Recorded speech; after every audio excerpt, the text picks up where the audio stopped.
ਵਾਹਿਗੁਰੂ ਜੀ ਕਾ ਖਾਲਸਾ ਵਾਹਿਗੁਰੂ ਜੀ ਕੀ ਫਤਿਹ। ਮੈਂ ਤੁਹਾਡੀ ਹੋਸਟ ਰੀਤ ਕੌਰ ਨਿਊਜ਼ TV 84 ਦੇ ਨਾਲ। ਵੀਅਰਸ, ਬੀਤੀ ਕੱਲ 25 ਅਕਤੂਬਰ ਨੂੰ ਬੜਗਾਈ ਪਿੰਡ ਵਿੱਚ ਮੌਜੂਦਾ ਸਿੱਖ ਸੰਘਰਸ਼ ਦੌਰਾਨ ਸ਼ਹੀਦ ਹੋਏ ਸਰਦਾਰ ਕ੍ਰਿਸ਼ਨ ਭਗਵਾਨ ਸਿੰਘ ਅਤੇ ਸਰਦਾਰ ਗੁਰਜੀਤ ਸਿੰਘ ਜੀ ਦੇ ਅੰਤਿਮ ਅਰਦਾਸ ਸਮਾਗਮ ਕਰਵਾਇਆ ਗਿਆ, ਜਿਸ ਵਿੱਚ ਸ਼੍ਰੀ ਅਖੰਡ ਪਾਠ ਸਾਹਿਬ ਜੀ ਦੇ ਪਾਠਾਂ ਦੇ ਭੋਗ ਪਾਏ ਗਏ ਅਤੇ ਇਨ੍ਹਾਂ ਸ਼ਹੀਦਾਂ ਦੇ ਸਮਾਗਮ ਤੋਂ ਉਪਰੋਕਤ ਸਿੱਖ ਸੰਘਰਸ਼ ਦੀ ਅਗਲੀ ਰੂਪਰੇਖਾ ਉਲੀਕੀ ਗਈ।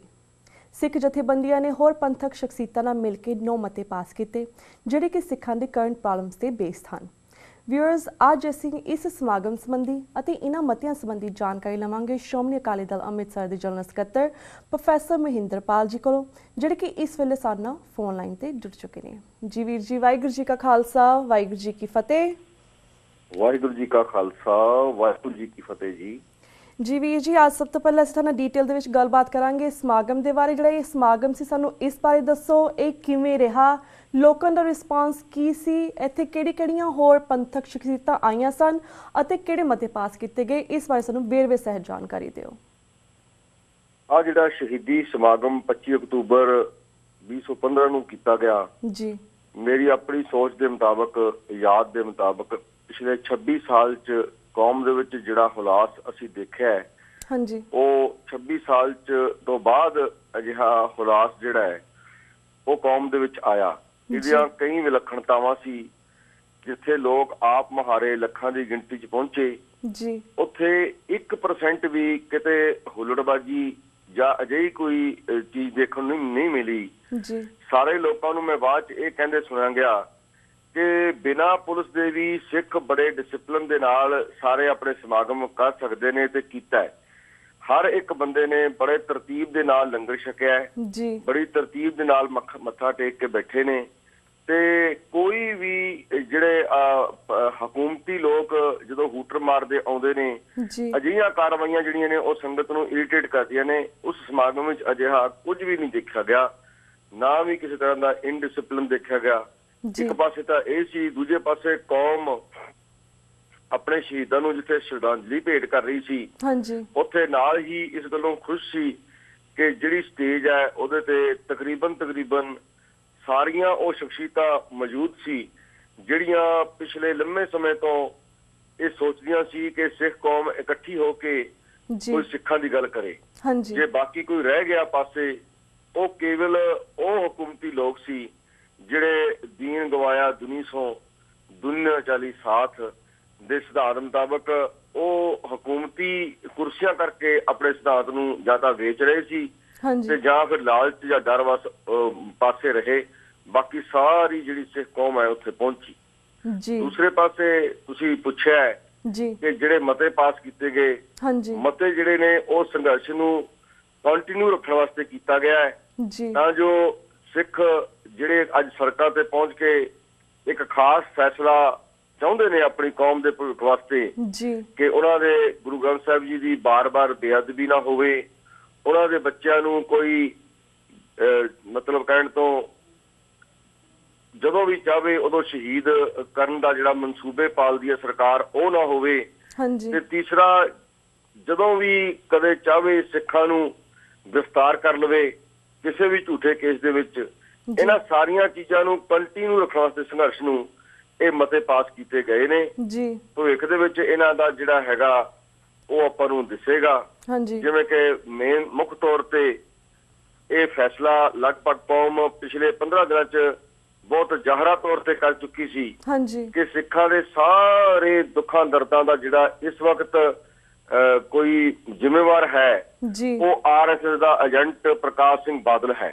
ਸੋ ਪਹਿਲਾਂ ਇਹ ਫੈਸਲਾ ਕੀਤਾ ਗਿਆ ਕਿ ਜਿੰਨੇ ਵੀ ਪ੍ਰਚਾਰਕ ਸਿੱਖ ਕੌਮ ਨੂੰ ਜਗਾਉਣ ਵਾਲੇ ਲੋਕ ਢਾਡੀ ਰਾਗੀ ਸਿੰਘ ਨੇ, ਉਹ ਮਿਲ ਕੇ ਫਤਿਹਗੜ੍ਹ ਸਾਹਿਬ ਤੋਂ ਜਾਣਗੇ ਤੇ ਉਹਨੂੰ ਜਿਹੜਾ ਕਿ ਸਿੱਖਾਂ ਦੇ ਖੂਨ ਦਾ ਪੈਸਾ ਹੋਇਆ ਵੈ, ਉਹਨੂੰ ਸਿੰਬੋਲਿਕਲੀ ਆਪ ਖੂਨ ਦੇਣਗੇ ਕਿ ਆਹ ਲੈ ਭਾਈ ਖੂਨ ਸਾਡਾ ਪੀ ਲੈ, ਪਰ ਸਾਡੇ ਬੱਚਿਆਂ ਨੂੰ ਤੂੰ ਸੜਕਾਂ ਤੇ ਸ਼ਿਕਾਰ ਨਾ ਖੇਡ, ਸੈਂਟਰ ਦੇ ਕਹੇ ਤੇ ਜਾਂ RSS ਦੇ ਕਹੇ ਤੇ।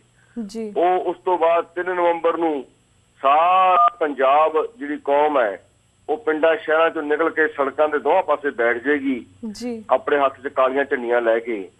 ਉਹ ਇੱਕ ਰੋਸ ਹੈ ਜਿਹੜਾ ਦੁਨੀਆ ਭਰ ਦੇ ਵਿੱਚ ਦੱਸੇਗਾ ਜੀ ਕਿ ਅੱਜ ਸਾਰਾ ਪੰਜਾਬ ਦਾ ਜਿਹੜਾ ਸਿੱਖ ਭਾਈਚਾਰਾ ਤੇ ਨਿਆਂ ਪਸੰਦ ਲੋਕ ਨੇ, ਮੁਸਲਮਾਨ ਭਾਈਚਾਰੇ ਨੇ ਸਾਡਾ ਬਹੁਤ ਸਾਥ ਦਿੱਤਾ ਹੈ। ਇਹ ਸਾਰੇ ਹੀ ਸੜਕਾਂ ਤੇ ਬੈਠਣਗੇ, ਹਾਂਜੀ ਜਿਹਦੇ ਨਾਲ ਦੁਨੀਆ ਨੂੰ ਇਹ ਦਿਖਾਇਆ ਜਾਏਗਾ ਕਿ ਕਿੰਨੇ ਅਸ਼ਾਂਤ ਨੇ ਸਿੱਖਾਂ ਦੇ ਮਨ। ਉਹਨਾਂ ਨਾਲ ਬੇਇਨਸਾਫੀ ਵੀ ਹੋ ਰਹੀ ਹੈ, ਉਹਨਾਂ ਤੇ ਜ਼ੁਲਮ ਵੀ ਹੋ ਰਿਹਾ ਹੈ, ਤੇ ਜਿਹੜੇ ਡਰਾਈਕੋਨੀਅਨ ਲਾਅ ਨੇ ਉਹ ਉਹਨਾਂ ਦੇ ਉੱਤੇ ਜਿਹੜੇ ਲਾਗੂ ਕੀਤੇ ਜਾਂਦੇ ਨੇ ਅੱਜ ਵੀ, ਜਦ ਕਿ ਦੁਨੀਆ ਜਿਹੜੀ ਹੈ ਉਹ ਲੋਕਤੰਤਰੀ ਪ੍ਰਣਾਲੀ ਦੇ ਵਿੱਚ ਰਹਿ ਰਹੀ ਹੈ। ਜੀ ਤੇ ਪਿਛਲੇ 15 ਦਿਨਾਂ ਨੇ ਇਹ ਸਪਸ਼ਟ ਕਰ ਦਿੱਤਾ ਹੈ ਕਿ ਬੇਸ਼ੱਕ ਉਹਨਾਂ ਨੇ ਸਿੱਖਾਂ ਨੇ ਆਪਣੇ ਮਨੋਭਾਵਾਂ ਨਾਲ ਸਾਰੇ ਪੰਜਾਬ ਦੇ ਵਿੱਚ ਧਰਨੇ ਲਾਏ ਨੇ ਹਾਂਜੀ ਤੇ ਰੋਸ ਪ੍ਰਗਟ ਕੀਤਾ ਹੈ, ਪਰ ਕਿਤੇ ਵੀ ਕੋਈ ਹੁੱਲੜਬਾਜ਼ੀ ਜਿਹੜੀ ਹੈ ਉਹ ਸਿੱਖ ਕੌਮ ਨੇ ਨਹੀਂ ਕੀਤੀ। ਜੀ ਕਿਸੇ ਹੋਰ ਕੌਮ ਦੇ ਖਿਲਾਫ, ਚਾਹੇ ਉਹ ਹਿੰਦੂ ਕੌਮ ਹੋਵੇ ਚਾਹੇ ਕੋਈ ਹੋਰ ਕੌਮ ਹੋਵੇ, ਹਾਂਜੀ ਇੱਕ ਵੀ ਜਿਹੜੀ ਘਟਨਾ ਨਹੀਂ ਹੈ ਵਾਪਰੀ। ਇਹ ਸਿੱਖਾਂ ਦੇ ਜ਼ਬਤ ਦਾ ਜਿਹੜਾ ਹੈ, ਕਿਸੇ ਸਰਕਾਰੀ ਜਾਇਦਾਦ ਨੂੰ ਨੁਕਸਾਨ ਨਹੀਂ ਪਹੁੰਚਾਇਆ, ਕਿਸੇ ਪ੍ਰਾਈਵੇਟ ਜਾਇਦਾਦ ਨੂੰ ਨੁਕਸਾਨ ਨਹੀਂ ਪਹੁੰਚਾਇਆ, ਕੋਈ ਬੱਸਾਂ ਨਹੀਂ ਸਾੜੀਆਂ। ਇਹ ਸਾਰਾ ਕੁਝ ਜਿਹੜਾ ਹੈਗਾ ਉਹ ਚੱਲ ਰਿਹਾ ਹੈ। ਉਸ ਤੋਂ ਬਾਅਦ ਅਲਟੀਮੇਟਲੀ ਇਹ ਕਹਿ ਦਿੱਤਾ ਗਿਆ ਹੈ ਜਿਵੇਂ ਕਿ 15 ਨਵੰਬਰ ਤੱਕ ਜੇ ਸਿੱਖਾਂ ਨੂੰ ਇਨਸਾਫ ਦੀ ਗੱਲ ਸਰਕਾਰ ਨੇ ਨਾ ਕੀਤੀ ਜੀ ਤਾਂ ਫਿਰ ਸਾਰੇ ਜਿਹੜੇ ਅਕਾਲੀ ਦਲ ਦੇ MP MLA ਮਿਨਿਸਟਰ ਚੇਅਰਮੈਨ ਨੇ ਜਿਹੜੇ, ਉਹਨਾਂ ਸਾਰਿਆਂ ਦਾ ਜਿਹੜਾ ਹੈ 15 ਤੋਂ ਬਾਅਦ ਅੱਜ ਜਿੰਨੇ ਵੀ ਸਟੇਜ ਤੇ ਪ੍ਰਚਾਰਕ ਨੇ, ਰਾਜਸੀ ਬੰਦੇ ਨੇ, ਧਾਰਮਿਕ ਬੰਦੇ ਨੇ, ਇਹ ਸਾਰੇ ਆਪ ਮੂਹਰੇ ਹੋ ਕੇ, ਇਹ ਨਹੀਂ ਕਿ ਸੰਗਤ ਛੱਡਿਆ ਜਾਏਗਾ, ਇਹ ਆਪ ਮੂਹਰੇ ਹੋ ਕੇ ਸੰਗਤ ਰਾਹੀਂ ਜਿਹੜਾ ਇਹਨਾਂ ਲੋਕਾਂ ਦਾ ਘਿਰਾਓ ਕਰੇਗਾ। ਸੋ ਇਸ ਤਰ੍ਹਾਂ ਇੱਕ ਮਤੇ ਵਿੱਚ ਜਿਵੇਂ ਦੁੱਖ ਹੈ ਸਿੱਖ ਕੌਮ ਨੂੰ, ਇਸ ਵਾਰ ਦੀਵਾਲੀ ਦੇ ਉੱਤੇ ਕਿਸੇ ਤਰ੍ਹਾਂ ਦੀ ਰੋਸ਼ਨੀ ਨਹੀਂ ਕੀਤੀ ਜਾਏਗੀ, ਹਾਂਜੀ ਬੰਦੀ ਛੋੜ ਦਿਵਸ ਦੇ ਉੱਤੇ ਵੀ ਜੀ ਇਹ ਜਿਹੜੇ ਮਤੇ ਨੇ ਉਹ ਸਾਰੇ ਜਿਹੜੇ ਨੇ ਇਸ ਸੰਘਰਸ਼ ਨੂੰ ਕੰਟੀਨਿਊ ਰੱਖਣ ਵਾਸਤੇ ਇਹ ਦਿੱਤੇ ਗਏ ਨੇ ਪ੍ਰੋਗਰਾਮ।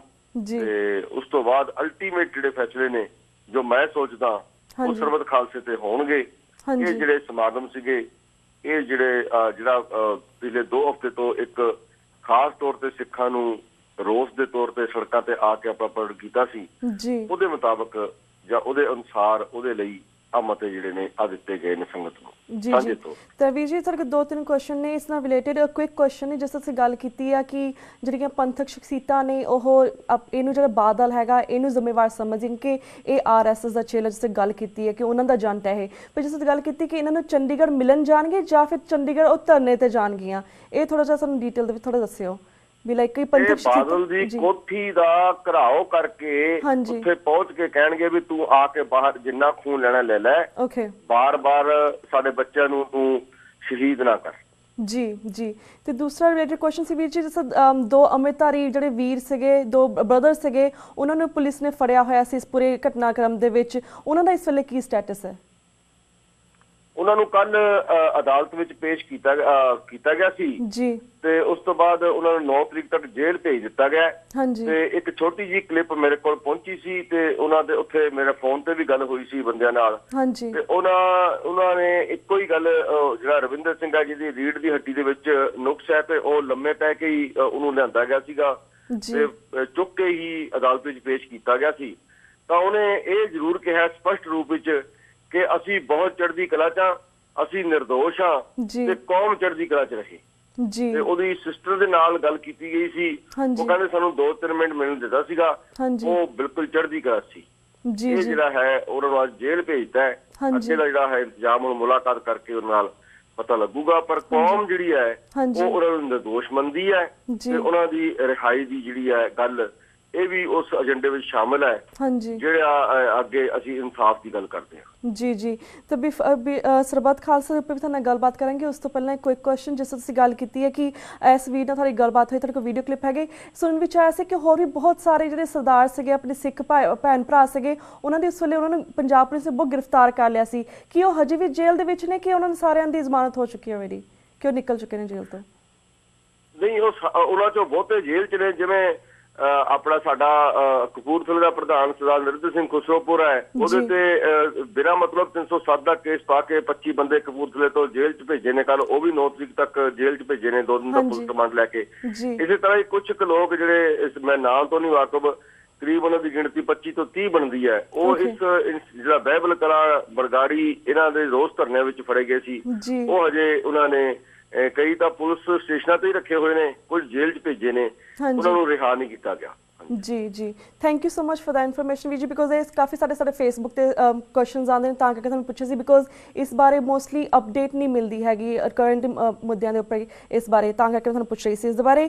ਸੋ ਹੁਣ ਅਸੀਂ ਸਰਬੱਤ ਖਾਲਸਾ ਦੇ ਬਾਰੇ ਗੱਲਬਾਤ ਕਰ ਰਹੇ ਹਾਂ ਜਿਸ ਤਰ੍ਹਾਂ ਸ਼੍ਰੋਮਣੀ ਅਕਾਲੀ ਦਲ ਅੰਮ੍ਰਿਤਸਰ ਨੇ ਕਾਲ ਦਿੱਤੀ ਹੋਈ ਨਵੰਬਰ 10 ਦੀ ਸਰਬੱਤ ਖਾਲਸਾ ਦੀ, ਇਸ ਦੀ ਹੁਣ ਕੀ ਅਪਡੇਟ ਹੈ ਕਿ ਲਾਈਕ ਸਾਰੀਆਂ ਜਿਹੜੇ ਸਿੱਖ ਜਥੇਬੰਦੀਆਂ ਨੇ ਕੀ ਇੱਕ ਪਲੇਟਫਾਰਮ ਤੇ ਆ ਗਈਆਂ ਨੇ, ਸਾਰੀਆਂ ਇਕੱਠੀਆਂ ਹੋ ਰਹੀਆਂ ਨੇ ਸਰਬੱਤ ਖਾਲਸਾ ਬੁਲਾਉਣ ਦੇ ਵਿੱਚ, ਇਸ ਬਾਰੇ ਸਾਨੂੰ ਦੱਸੋ ਕਿ ਵਾਟਸ ਦ ਅਪਡੇਟ, ਹੁਣ ਅਪਡੇਟ ਕੀ ਹੈ ਇਸ ਬਾਰੇ। ਮੈਂ ਬਿਲਕੁਲ ਸਪਸ਼ਟ ਪਹਿਲਾਂ ਤਾਂ ਇਹ ਕਰਨਾ ਚਾਹਨਾ ਕਿ ਜਿਵੇਂ ਆਪ ਜੀ ਨੇ ਕਿਹਾ ਕਿ ਸ਼੍ਰੋਮਣੀ ਅਕਾਲੀ ਦਲ ਅੰਮ੍ਰਿਤਸਰ ਨੇ ਕਾਲ ਦਿੱਤੀ ਹੈ, ਕਾਲ ਸ਼੍ਰੋਮਣੀ ਅਕਾਲੀ ਦਲ ਅੰਮ੍ਰਿਤਸਰ ਨੇ ਨਹੀਂ ਦਿੱਤੀ ਹੈ। ਸ਼੍ਰੋਮਣੀ ਅਕਾਲੀ ਦਲ ਅੰਮ੍ਰਿਤਸਰ ਉਸ ਸਾਰੀਆਂ ਧਿਰਾਂ ਦਾ ਇੱਕ ਹਿੱਸਾ ਹੈ, ਉਹ ਵੀ ਇੱਕ ਧਿਰ ਹੈ। ਬੇਸ਼ੱਕ ਉਹ ਪਾਰਟੀ ਜਿਹੜੀ ਹੈ ਬਾਦਲ ਤੋਂ ਬਾਅਦ ਪੰਜਾਬ ਦੇ ਵਿੱਚ ਵੱਡੀ ਪਾਰਟੀ ਮੰਨੀ ਜਾਂਦੀ ਹੈ, ਤਾਂ ਸ਼ਾਇਦ ਇਹ ਕੋਈ ਮਹਿਸੂਸ ਕਰਦੇ ਹੋਣ। ਇਹਦੇ ਵਿੱਚ ਯੂਨਾਈਟਿਡ ਅਕਾਲੀ ਦਲ ਤੇ ਸਨ ਢੱਡੀਆਂਵਾਲਾ ਦੇ ਨੁਮਾਇੰਦੇ ਜਿਸ ਦਿਨ 12 ਤਰੀਕ ਨੂੰ ਇਹ ਅਨਾਉਂਸ ਕੀਤਾ ਹੈ ਉਹਦੇ ਵਿੱਚ ਤਕਰੀਬਨ ਬਹੁਤ ਜ਼ਿਆਦਾ ਧਿਰਾਂ ਜਿਹੜੀਆਂ ਸੀ ਆਈਆਂ ਸੀ। ਉਸ ਤੋਂ ਬਾਅਦ ਜਿਹੜੀ ਐਕਸਰਸਾਈਜ਼ ਆਲ ਓਵਰ ਦਾ ਵਰਲਡ ਚੱਲ ਰਹੀ ਹੈ, ਤਕਰੀਬਨ ਵਿਦੇਸ਼ਾਂ ਤੋਂ ਸਾਨੂੰ ਪ੍ਰਬੰਧਕ ਕਮੇਟੀਆਂ ਲਿਖ ਕੇ ਭੇਜੀਆਂ ਨੇ ਕਿ ਉਹ ਸਰਬੱਤ ਖਾਲਸਾ ਬੁਲਾਉਣ ਦੇ ਹੱਕ 'ਚ ਨੇ। ਯੂਰਪ ਤੋਂ ਵੀ ਆ ਰਹੀਆਂ ਨੇ, ਅਮਰੀਕਾ ਕੈਨੇਡਾ ਤੋਂ ਵੀ ਆ ਰਹੀਆਂ ਨੇ, ਫਰਾਂਸ ਵਗੈਰਾ ਜਿੰਨੇ ਵੀ ਦੁਨੀਆ ਦੇ ਖਿੱਤੇ ਹਨ, ਪਾਕਿਸਤਾਨ ਤੋਂ ਜਿਹੜੀ ਸ਼੍ਰੋਮਣੀ ਕਮੇਟੀ ਹੈ ਉਹਨਾਂ ਨੇ ਵੀ ਮਤਾ ਪਾ ਕੇ ਭੇਜਿਆ ਹੈ। ਇਹ ਸਾਰੀਆਂ ਧਿਰਾਂ ਦਾ ਸਾਂਝਾ ਪ੍ਰੋਗਰਾਮ ਹੈ। ਅਸੀਂ ਕੋਸ਼ਿਸ਼ ਕਰ ਰਹੇ ਹਾਂ ਕਿ ਕੋਈ ਇੱਕ ਧਿਰ ਵੀ ਜਿਹੜੀ ਹੈਗੀ ਹੈ, ਬਾਦਲ ਨੂੰ ਵੀ ਅਸੀਂ ਕਹਾਂਗੇ ਕਿ ਤੂੰ ਆਵੇ ਜਾਂ ਨਾ ਆਵੇ, ਉਹਦੀ ਮਰਜ਼ੀ, ਉਹਦੀ ਧਿਰ ਵੀ। ਅਸੀਂ ਕੋਈ ਵੀ ਧਿਰ ਜਿਹੜੀ ਸੰਸਾਰ ਪੱਧਰ ਤੇ ਅਸੀਂ ਕੰਪੇਨ ਚਲਾਈ ਹੈ, ਜਿਹੜੀ ਕੱਲ ਤੋਂ ਸ਼ੁਰੂ ਹੋਈ ਹੈ ਭੋਗ ਤੋਂ ਬਾਅਦ, ਉਹ ਅਸੀਂ ਮਤਲਬ ਚਾਹਾਂਗੇ ਕਿ ਕੋਈ ਵੀ ਧਿਰ ਜਿਹੜੀ ਹੈ ਉਹ ਇਸ ਤੋਂ ਬਾਹਰ ਨਾ ਰਹੇ। ਸਰਬੱਤ ਖਾਲਸਾ ਅਸਲ ਵਿੱਚ ਹੀ ਸਰਬੱਤ ਖਾਲਸਾ ਹੋਵੇ। ਬਿਲਕੁਲ ਬਿਲਕੁਲ ਵੀਰ ਜੀ ਥੈਂਕ ਯੂ ਸੋ ਮਚ ਕਿ ਤੁਸੀਂ ਇਹਨਾਂ ਦੋ ਮੇਨ ਮੁੱਦਿਆਂ ਦੇ ਉੱਪਰ ਆਪਣੇ ਵਿਚਾਰ ਸਾਡੇ ਦਰਸ਼ਕਾਂ ਨਾਲ ਸਾਂਝੇ ਕੀਤੇ, ਸਪੈਸ਼ਲੀ ਸਾਨੂੰ ਸਮਾਗਮ ਬਾਰੇ ਦੱਸੇ ਤੇ ਮਤਿਆਂ ਦੇ ਉੱਪਰ ਸਾਨੂੰ ਜਾਣਕਾਰੀ ਦਿੱਤੀ। ਹੁਣ ਅਸੀਂ ਤੁਹਾਡੇ ਕੋਲ ਇਜਾਜ਼ਤ ਲੈਣੇ, ਸਾਡਾ ਵਕਤ ਬ੍ਰੇਕ ਵੱਲ ਜਾ ਰਿਹਾ। Thank you so much for your time. Waheguru ji ਕਾ ਖਾਲਸਾ, ਵਾਹਿਗੁਰੂ ਜੀ ਕੀ ਫਤਿਹ। ਬਹੁਤ ਬਹੁਤ ਮਿਹਰਬਾਨੀ ਅਦੀਤ ਕੌਰ ਜੀ, ਤੁਹਾਡੀ ਸਾਰੀ ਸੰਗਤ ਦੀ, TV 84 ਦੀ। ਵਾਹਿਗੁਰੂ ਜੀ ਕਾ ਖਾਲਸਾ, ਵਾਹਿਗੁਰੂ ਜੀ ਕੀ ਫਤਿਹ। Viewers, वक्त हो गया एक छोटे से ब्रेक था। Keep watching News TV 84. We'll be right back after a short break.